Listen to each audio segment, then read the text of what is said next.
Hello and welcome into Behind the Plate with Coach T. I'm the baseball voice of the Hoyas, Jeremy Huber, joined by Georgetown head coach Edwin Thompson. Coach, glad to have you.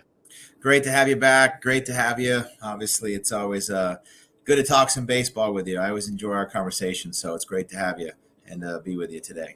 Awesome, Coach. Always good to talk to you.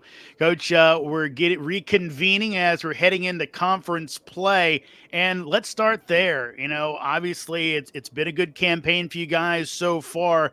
Kind of your thoughts on what's been a very solid season. Yeah, I think it's anytime you get into your non-conference portion is concluded, you look back and you say, okay, did we get better? Are we in a good place? Obviously, getting to conference play, everyone knows that everything is important. Every game is important here on out. It's such an important part of our fabric of our program and our organization to do that. But Big East play is always special. We know it's going to be a really difficult task ahead. All the teams are really good and well coached, and so every game's so important. So we're just looking forward to playing, getting started our second season, if you will, with Villanova tomorrow. And Coach, one thing I think about this year's team, maybe compared to some teams in years past, so far this squad has taken care of business. I believe the games that really you guys were headed into where folks would say, look, boy, you should win this one. You guys have it. And maybe you'd like a little more success against maybe some of the top tier teams, but you played some of those teams as well. Kind of assess that where maybe this team maturing and going into games and taking care of the games that you think you should win. Yeah, I mean, I think it's all relative. We're 8-5 on the road, and we play some really good teams. And I think college baseball is so difficult now. There's not really a team that you can say, oh, we're better than or not. It's just like everyone can beat anybody any given day. I think what we have done is established who we are as far as being consistent in how we approach the game. I think that's been the biggest growth we've had as a program, being able to not really worry about who we play and just go play. And I think that part has really helped us stay consistent throughout the year, whether it be home, road, or neutral site. We've been competitive. I think there's been a handful of games kind of gotten out of the hand here and there, but for the most part, we've been in most of the games we've played, and as a coach, it's all you can ask for, and to have a chance to win more often than not is obviously the goal too. And Edwin, that kind of dovetails into my next question, where you talk about having upperclassmen and also playing consistent baseball. I feel like that kind of core group for you, where you talk about Jake Hyde and Michael Eze and Christian Ficca and Owen Carpellotti and some of the pitchers who've been around, kind of almost you can call it the tent pole, where this is what the guys that the program's kind of been built around. As maybe some guys have come and gone, those guys have been the consistent ones. How important have they been when it comes to culture and consistency for your program? Oh, that's huge. I mean, obviously, we had a week where we won from Sunday to Sunday, we won 7 games. And our first year here, we won a total of 6 games. And so I think when you have that transformation in a program, you have to have players. And there's no secret to it. You have to have really good players that buy in. And each year we've had players that have bought in and that we've brought in. But we've had players in our program that have been here, like you said, those guys mentioned, that are a fabric in our program. They're fixtures in our program, and they're ones that they'll have a legacy for a long, long time. And we have to value that and praise them because they're able to do that and be consistent. And I think the guys around that see that, recognize that, and that's how the program continues to grow. Is when you had a core group of guys like those 4 or 5 guys, and obviously some guys on the pitching staff as well.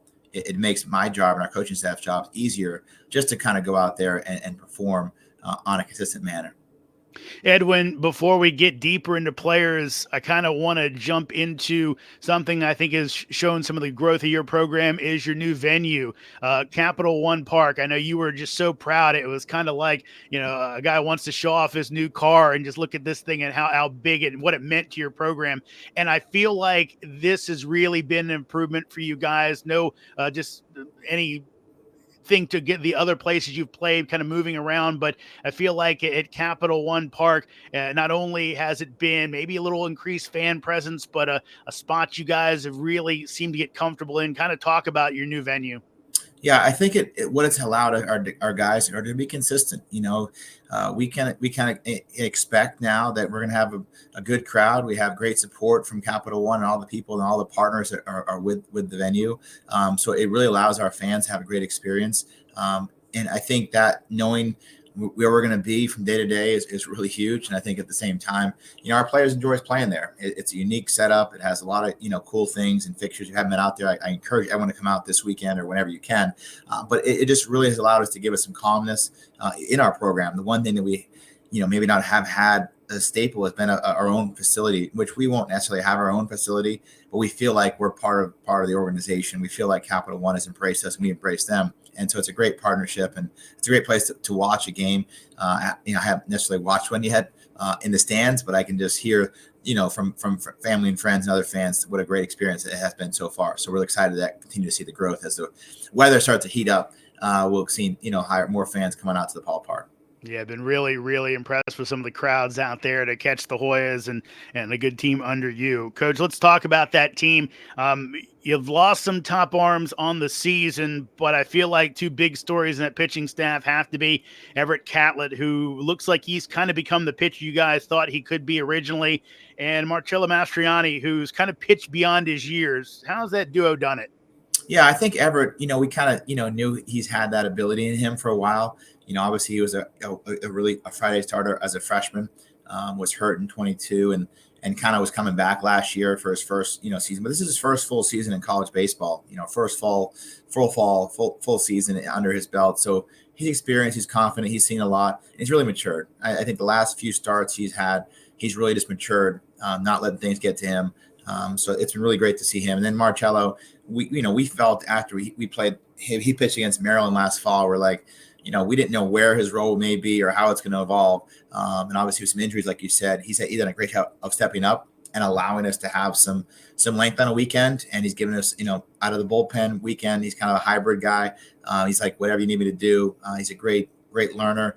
And it's been fun to see his growth as well. Coach, we'd be remiss if we didn't talk about the bullpen. And, numbers kind of vary, but it feels like when you've needed those guys to lock down a win, they've been able to do it. And obviously some names there with Nick Davis and Andrew Citron, also Kai Lexus Davis and Lexus high up in the saves category in conference. Kind of talk about what those guys and the bullpen overall has done. Oh, it's huge. We talk about, I don't know how many guys, I think maybe all three of them at some point have gone 3 innings or more. Which your relievers or your back end guys, it's really rare to do, but they're so flexible and they have the ability to help us out, whether it be one inning back-to-back nights or maybe go longer. So our bullpen's been great. I think at times they've had to pitch a lot more than we'd hope, but that's okay. Where our bullpen's just as strong sometimes as our starters, and you want to have a good bullpen to win in college baseball. So we're growing that area, and guys are added in, and guys have pitched well the last few weeks, and it's been great to see just how they've matured. Andrew Citron, last year, he didn't pitch much at all. Kai pitched a little bit, but hit in a different role now in the bullpen. Nick Davis, again, we felt he'd be experienced coming and playing for a regional team last year, Northeastern. His ability to kind of give us some great outings has been really good to see. So all three of those guys and many other guys that we're, not talking about, but they all have been really sound. I want to follow up on Davis. You mentioned the regional experience. He also pitched internationally for Team Italy. Do you feel that maybe gave him even more of that kind of edge to where, no situation's too big for him? Oh, for sure. There's no doubt. When you play for a top 40 team, top 25 team last year, Northeast, the last couple of years, in a regional team, you're around it. You see it, you live it. And obviously you pitch internationally. The crowds and the people he was facing, the grown men.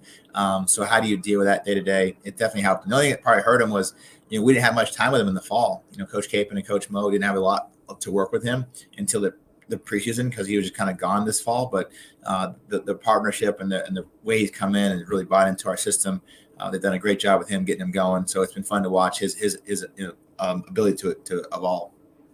Coach T, let's move from the mound to home plate, and we got to start off with Christian Ficca. He was over 400 for a while there, dropped just underneath of it. But again, he has kind of led the way for you guys. What has he done so well?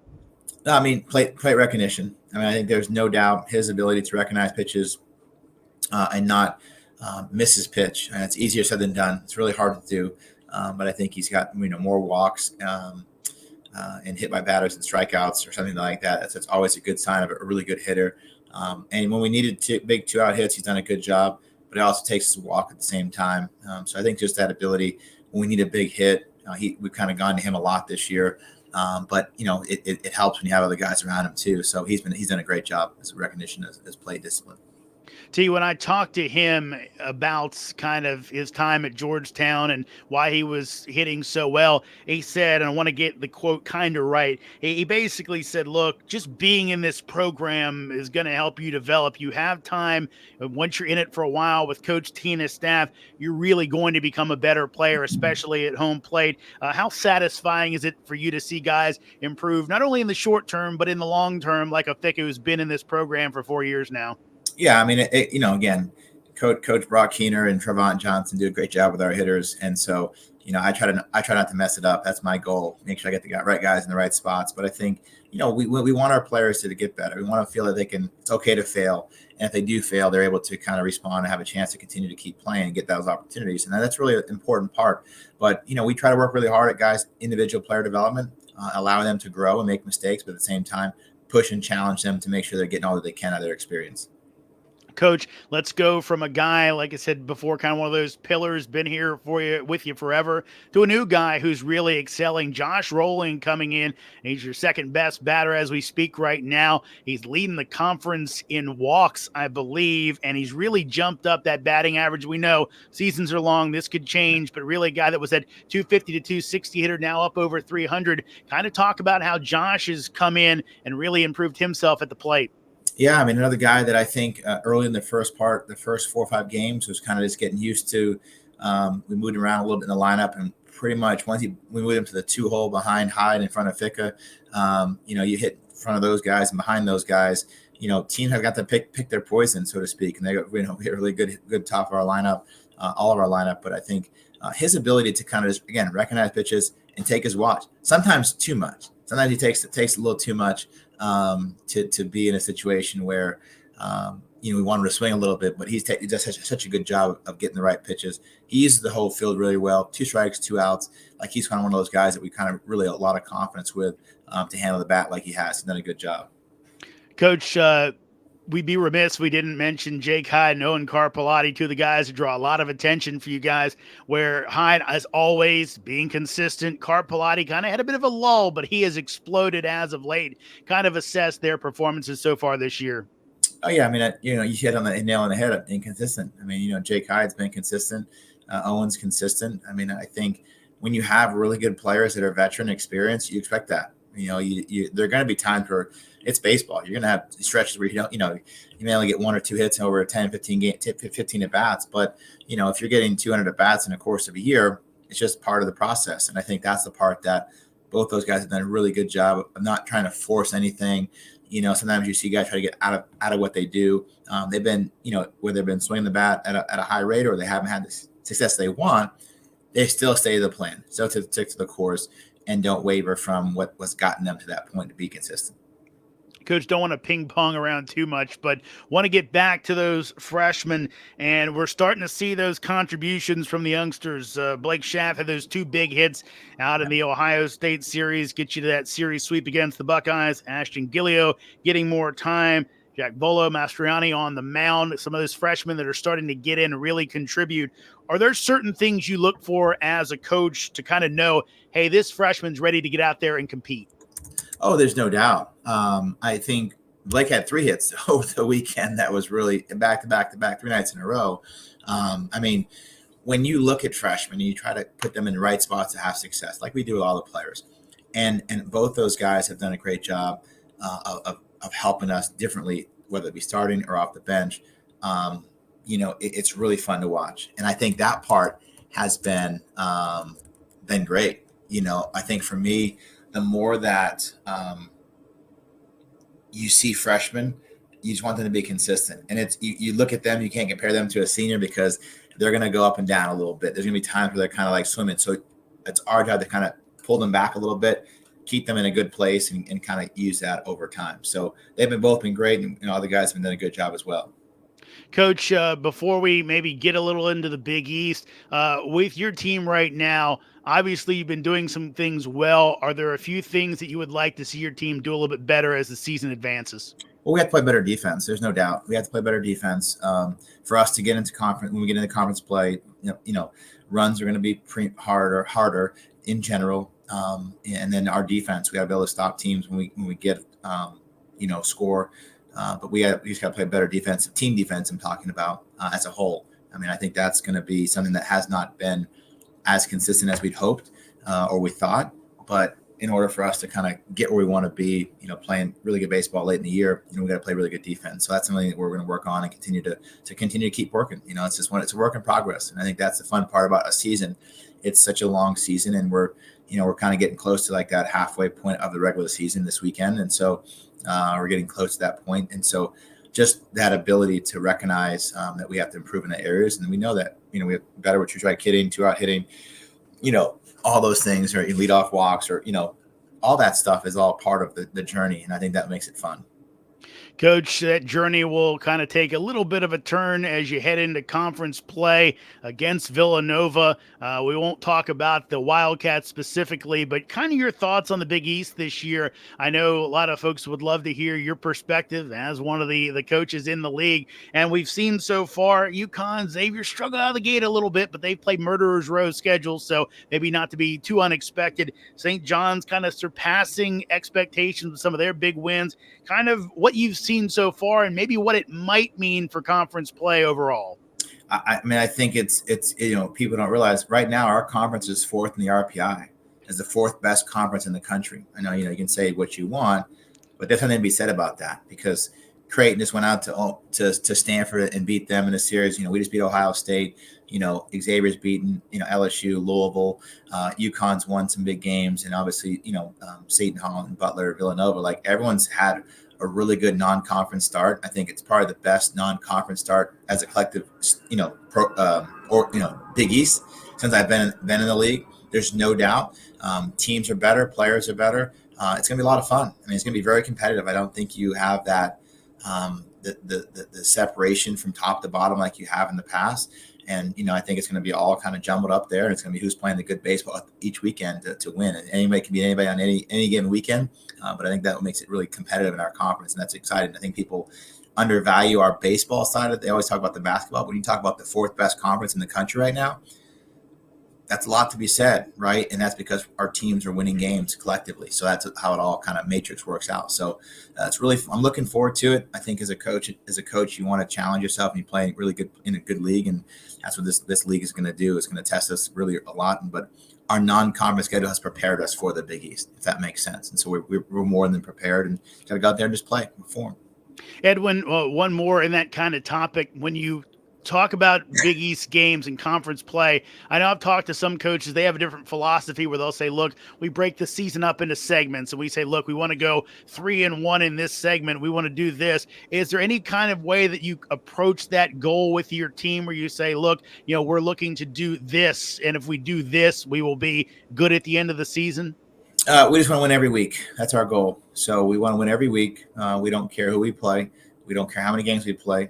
Our goal is to have a winning week. And so, that's, if we play 4 games, we want to go 3-1. If we play 5 games, we want to go, at a minimum 3-2. And so if you do that over the course of 14 weeks, you'll be there at the end. And I think that's the kind of the message that our program and our players take. It doesn't matter what happens on a Friday. You try to win on Saturday, Sunday, and so or whatever day you have the weekend. So just try to win every week. And each week we reset. And so that way we're never in a situation where we're like, oh, well, we lost this game or that game. It's like, yep, it's a new week. So it keeps us short-term memory. It keeps us focused on what the next game at hand will be. Edwin, as we wind this one down, we always know you're so good at promoting your program. Are there some things that the fans should know about coming up, big dates for not only your team, but also the Hoya program at large? Yeah, I mean, I think spring break this week with Villanova, Thursday, Friday, Saturday, 4 o'clock, 2 o'clock, and 1 o'clock. Next week we play 4 home games. We play Tuesday at 4 o'clock, and then we play Friday night at 6 o'clock. We play Saturday night at 8 o'clock, and then a 2 o'clock game on Sunday. And then we come back and we'll play April the 9th.